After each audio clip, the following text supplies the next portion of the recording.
Shalom, selamat pagi dan salam sejahtera bagi kita dan selamat berakhir pekan. Dan kami juga mengucapkan selamat ulang tahun bagi Anda yang merayakan ulang tahun kelahiran dan juga ulang tahun pernikahan di tengah-tengah rumah tangga Anda. Kiranya Tuhan memberkati hidupmu dan rumah tanggamu. Kami juga selalu berdoa kepada Bapa di surga bagi Bapak Ibu Saudara-saudari yang terbaring lemah di tempat tidur baik di rumah sakit maupun di rumah Anda. Kiranya Tuhan menjawab doa-doa kita dan Anda sekalian diberikan kesembuhan untuk dapat kembali beraktivitas sebagaimana biasanya.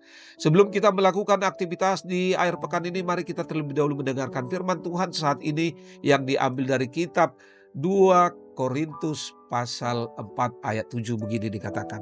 Namun harta ini kami miliki dalam bejana tanah liat, supaya nyata bahwa kekuatan yang melimpah-limpah itu berasal dari Allah, bukan dari diri kami. Demikian firman Tuhan. Saudara-saudari yang terkasih di dalam Tuhan, sebagai manusia kita ini penuh dengan kelemahan. Tetapi jika kita mengizinkan Tuhan berkarya dalam hidup kita, Ia sanggup merubah kelemahan kita menjadi kekuatan. Keberadaan kita tidak lebih dari bejana tanah liat yang mudah sekali retak, cacat, pecah, dan hancur. Tetapi bila kita benar-benar mempercayakan hidup kita kepada Tuhan, Sang Pencipta, Dia akan membentuk kita sesuai dengan kehendak dari rencananya.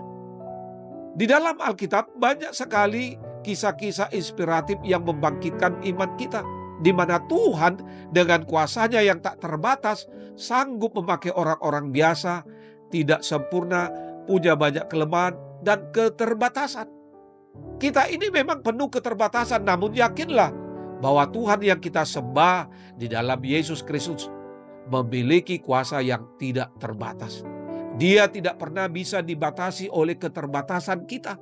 Karena itu akuilah dengan jujur kelemahan-kelemahan kita di hadapan Tuhan dan tetaplah mengucap syukur apapun keadaan kita. Sebagaimana Paulus katakan di dalam Roma 8 ayat 28, Allah turut bekerja dalam segala sesuatu yang mendatangkan kebaikan bagi mereka yang mengasihi Dia, yaitu bagi mereka yang terpanggil sesuai dengan rencana Allah. Dengan kelemahan yang ada, kita diajar untuk bergantung kepada Tuhan, melekatkan diri kepadanya dan tetap punya kerendahan hati. Hal ini mencegah kita untuk mengandalkan kekuatan kita sendiri dan menjadi sombong. Jangan sampai kita terus terintimidasi iblis yang selalu membesar-besarkan kelemahan kita. Sebaliknya lawanlah itu dengan memperkatakan firman Tuhan. Saudara, jika kita hanya terpaku pada kelemahan, hal-hal negatif, atau kegagalan-kegagalan masa lalu, kita tidak akan pernah bisa maju. Milikilah tekad seperti Rasul Paulus. Aku melupakan apa yang telah di belakangku dan mengarahkan diriku kepada apa yang di hadapanku dan berlari kepada tujuan.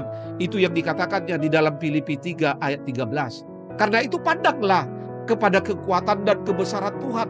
Sebab Engkau besar dan melakukan keajaiban-keajaiban. Engkau sendiri saja Allah, kata pemazmur di dalam Mazmur 86 ayat 10. Karena itu saudara-saudari, sesungguhnya barang siapa percaya kepadaku, ia akan melakukan juga pekerjaan-pekerjaan yang aku lakukan. Bahkan pekerjaan-pekerjaan yang lebih besar daripada itu. Karena itu saudara-saudari, selamat beraktivitas di hari pekan ini. Tuhan Yesus memberkatimu. Salam.